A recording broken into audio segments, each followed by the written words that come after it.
आजच्या सुपरफास्ट बातम्या. मुंबई महानगरपालिका निवडणुकीआधी उद्धव ठाकरेंची आमदार खासदारांसोबत महत्त्वाची बैठक. अजित पवारांचा जनसंवाद उपक्रम पुण्यात सुरू.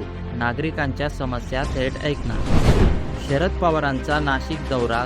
3 दिवस स्थानिक निवडणुकांच्या पार्श्वभूमीवर मुक्काम. यवतमाळमध्ये मुख्यमंत्री फडणवीस यांच्या हस्ते 335 कोटींच्या विकास कामांचा शुभारंभ. संजय राऊतांच्या वादग्रस्त वक्तव्यावर शिंदे गटाने पोलिसात तक्रार दाखल करण्याची मागणी. मराठा समाजाला दिलेल्या 10% आरक्षणावर आज मुंबई उच्च न्यायालयात सुनावणी. मराठा आरक्षणावरून छगन भुजबळ विरुद्ध मनोज जरांगे संघर्ष तीव्र. ओबीसी समाज रस्त्यावर. नाशिकमध्ये शिवसेना, ठाकरे गट आणि मनसेचा संयुक्त जन आक्रोश मोर्चा. राज्यातील 34 जिल्हा परिषद अध्यक्षपदाचे आरक्षण जाहीर. मुंबईतील ब्रिटिशकालीन एल्फिन्स्टन पूल पाडकामास सुरुवात. स्थानिकांचा विरोध कायम.